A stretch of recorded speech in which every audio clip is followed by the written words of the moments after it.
This is African American History is American History.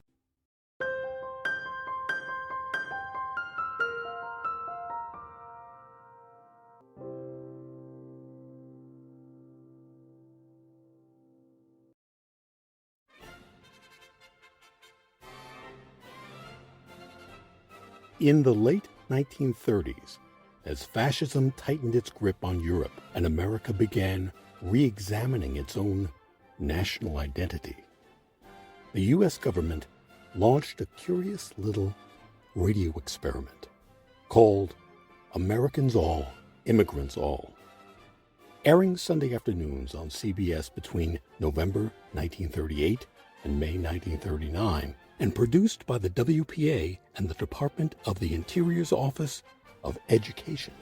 This program set out to celebrate the so-called melting pot by dramatizing the contributions of immigrant communities to American life. It was, on paper, a well-intentioned appeal for unity, inclusion, and cross-cultural appreciation in an increasingly fractured world. But here's the thing. Americans All, Immigrants All was also a bit of a walking contradiction. Even when dramatizing the lives and struggles of Black Americans or Asian immigrants, every voice you hear on the program is white. These stories of diversity were filtered through an entirely white cast and crew.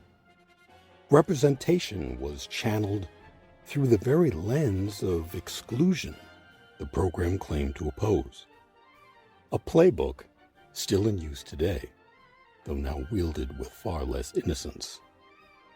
What may have been unconscious bias in 1938 has, under this current administration, become something far more deliberate, where the cruelty is, in fact, the point.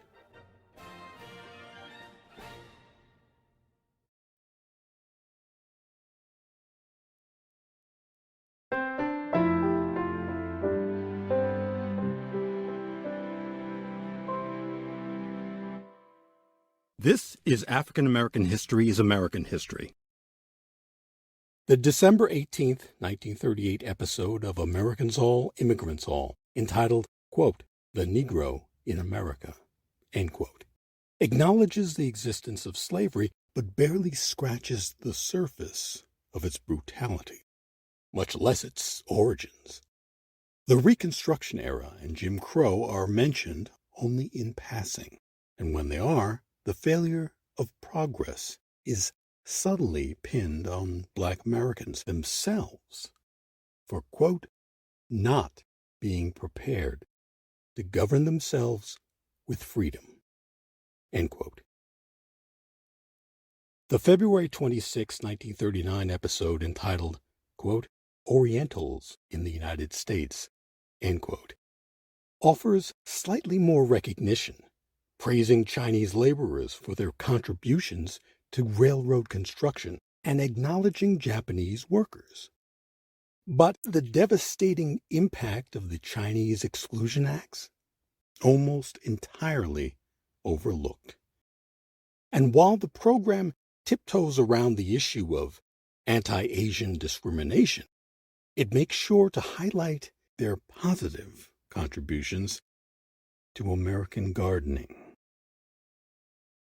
What makes this episode especially striking is its timing, airing just 2 years before thousands of Japanese American citizens were forcibly relocated to internment camps under Executive Order 9066. So yes, Americans All, Immigrants All may have been progressive by 1939 standards, but let's not mistake intention for impact. Even the most idealistic messages were shaped and limited by the biases of the time. And this is precisely why it's worth revisiting today, to understand how far we've come and how easily we can slip backward.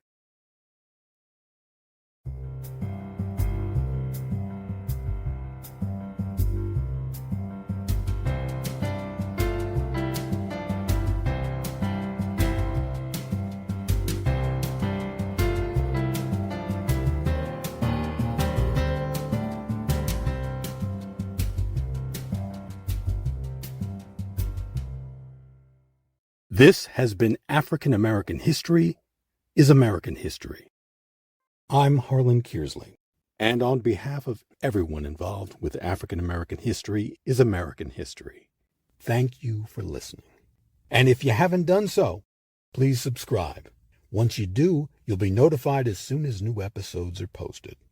Thanks again, and please stay safe.